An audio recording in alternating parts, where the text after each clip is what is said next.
Okay, you guys ready now? Let's regroup. Let's focus.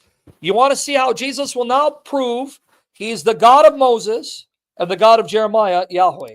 One of my favorite passages of Scripture. But anyway, let me first show you, set it up. You ready? Let's see what the law says about adultery. If there is a man who commits adultery, Leviticus 20:10, with another man's wife, one who commits adultery with his friend's wife, the adulterer and the adulteress shall surely put to death. Now notice, the law says you bring them both. The law says you stone them both. You don't just bring one of them. Keep that in mind. Deuteronomy 22:22-24. If a man is found lying with a married woman, then both of them shall die. Not just one of them. Keep this in mind. And they know the law, right? The man will lay with the woman and the woman. Thus you shall purge the evil from Israel. If there's a girl who's a virgin engaged to a man, and another man finds her in the city and lies with her, then you shall bring them both, not one of them, to the gate of the city. You shall stone them. They will die. The girl, because she did not cry out in the city for help, she acquiesced to it. And the man, because he has violated his neighbor's wife, thus you shall purge evil from among you. Notice, both. Now, how did God write the law for Moses? Pay attention, because this is going to be and you guys who've been with me for years, you should know this already, man. So now you learn it, remember it, and share it. Exodus 31:18.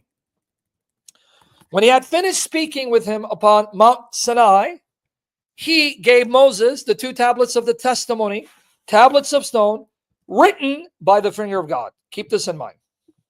God wrote the law, gave it to Moses, and he wrote it by his finger.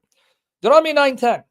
And Yahweh gave me the 2 tablets of stone, written by the finger of God, and on them were all the words which Yahweh had spoken with you at the mountain from the midst of the fire on the day of the assembly. Okay, now I'll leave Jeremiah 17:13 for a little later. Now focus. Now watch who Jesus is. Yahweh wrote the law for Moses with his finger. When you know a woman is caught in adultery, you bring her and the man and stone them. Not just the woman, both, right? Watch who Jesus is. Everyone to his own, but Jesus went to the Mount of Olives early in the morning. He came again into the temple, and all the people were coming to him. And he sat down and began to teach them. The scribes and the Pharisees brought a woman caught in adultery. Now notice, if they brought a woman caught in adultery, then that means they know the man she committed adultery with. Right? If I know she committed adultery, then I know the guy she committed adultery with. But they didn't bring the man. No man. Where's the man? Right there, they were in sin. Right there, they violated the law. Right there, they showed their hypocrisy and they had no love for the law. Because if they truly loved the law, you cannot know a woman is committing adultery if you don't know who the man is. They would have brought them both. So you see they're already in sin? So right there, they show they're violating the law, they're dishonoring the law and the God of the law, they're hypocrites and sinners. Now in the law of Moses, Moses commanded us to stone such women. Wait, did Moses say stone such women? Wait, hold on. I thought Moses said stone them both. The adulterers and the adulterer, they shall both be put to death. The man who lay with the woman, you shall put them both to death and stone them. Hold on. Why did they forget that part of the law? Watch here. Because they're hypocrites. They don't care about the law. They just want to catch Jesus and get him killed. Okay. Now in the law, Moses commanded us to stone such one. What then do you say? They were saying this, testing him, so they might have evidence to accuse him. Now let me explain to you how they're trying to set him up. If he says stone her, he would be inciting sedition, rebellion against the Roman authorities. The Jews had no right to kill anyone. If they went ahead and put someone to death, then they would be imprisoned and killed. See how they're trying to set him up?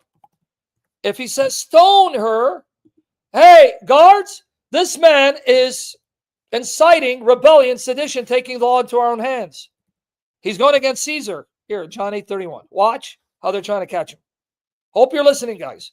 So Pilate said to them, take him yourselves, judge him according to your law. The Jews said to him, it is unlawful for us to put anyone to death. You know we can't kill him. You don't allow us to put anyone to death. So you see how they're trying to set him up? If he says stone, they'll get him arrested and killed. But now if he says don't stone her, false prophet. Why? No true prophet can go against the law of Moses. No true prophet can break the law of Moses. And if he says don't, you are a false prophet. See? So they think they got him. Now let's see if you're going to see what Jesus does. Let's see. They were saying this, testing him, so that they might have evidence to accuse him. Now, but Jesus stooped down and with his finger wrote on the ground. He wrote with his finger. I wonder why. Let's see. Why did he write with his finger? He gave Moses the 2 tablets, testimony tablets of stone, written by the finger of God. John even says, wrote with his finger. Deuteronomy 9:10. And Yahweh gave me the 2 tablets of stone, written by the finger of God. Jesus wrote on the ground with his finger, in the context of the law of Moses, the very law that God wrote with his finger. You see what Jesus is doing? To those who have eyes to see and know who Jesus is, he's signifying, you're trying to use the law against me? Don't you know who I am? I'm the one who wrote the law with my finger. I know what it means better than you and how to apply it. And you're using it against me? If John wanted you to know what he wrote, he would have said it. John wants you to be fixated on the act. He's writing on the ground with his finger. Why? He's showing you, this is the finger that wrote the law of Moses. I'm the God of Moses. He's going to do it a second time, but this time, John doesn't mention he wrote with his finger. But when they persist in asking him, he straightened up and said to them, let him who's without sin among you be the first to throw a stone at her. Now notice, he now catches them in sin. Why? Remember what I said? They said she was caught in the act of adultery, meaning they know the man. Where's the man, you hypocrites? They didn't bring the man. That means they were already in sin. They had now broken the law, dishonored the law by letting the man go away. That's why Jesus caught them. You understand? He caught them because they knew they're in sin. Wait, we're already in sin. By bringing her and not the man, even though we know who the man is, but let him go, we're in sin. And he's going to nail us. That's why none of them dared to stone her, because they knew they're in sin. Again, he stooped down and wrote on the ground. Now I'm going to come back. Notice here, now it doesn't say he wrote with his finger, because now I want to make another connection. But pay attention. When they heard it, they began to go out one by one, beginning with the older ones, and he was left alone, and the woman where she was in the center court. You see why they left? He nailed them in their sin and hypocrisy. But now what's interesting is, who are these people walking away? These are the people walking away who hate him, who want to condemn him, who do not believe in him, and now he's shamed them.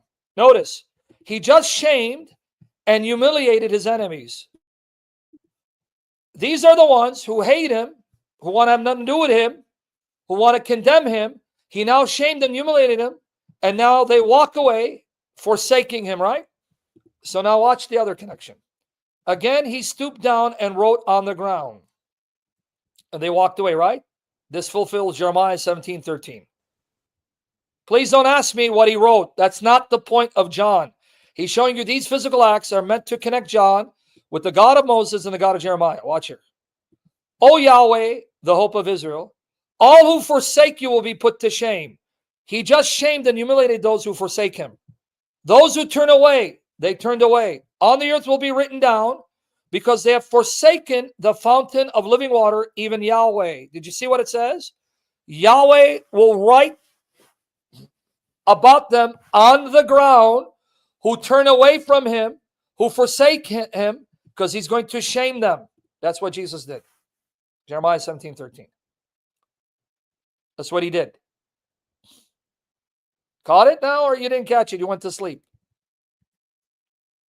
He just shamed them, those who forsake him, and when they walked away after he was writing on the ground. So he just did what Jeremiah says Yahweh does, and he just did what Moses said Yahweh did in writing the law with his finger. You You understand what Jesus is claiming to be? Now that we got that out of the way, let's conclude the hope. Remember, it says he's the hope of Israel. Why is he said to be the hope of Israel? Why is Yahweh the hope of Israel? Because he doesn't come to condemn and kill and destroy. He wants to save and forgive and restore and transform and give life. And here's God doing it.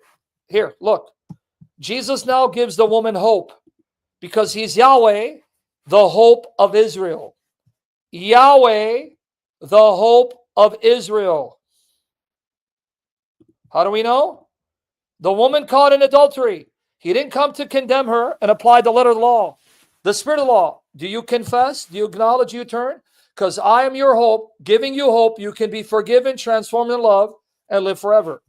He stooped down, writing on the ground.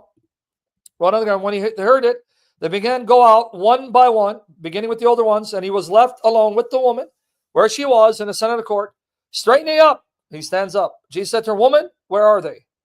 Did no one condemn you? She said, no one, Lord. And Jesus said, I do not condemn you either. Go, and from now on, sin no more. Here's the hope of Israel, Yahweh, coming to say to adulterers, sinners, fornicators, I don't want to destroy you. I don't delight in your destruction. I love you and want to forgive you and give you hope. But here's the condition. You must believe in me and turn away from your sin. Repentance.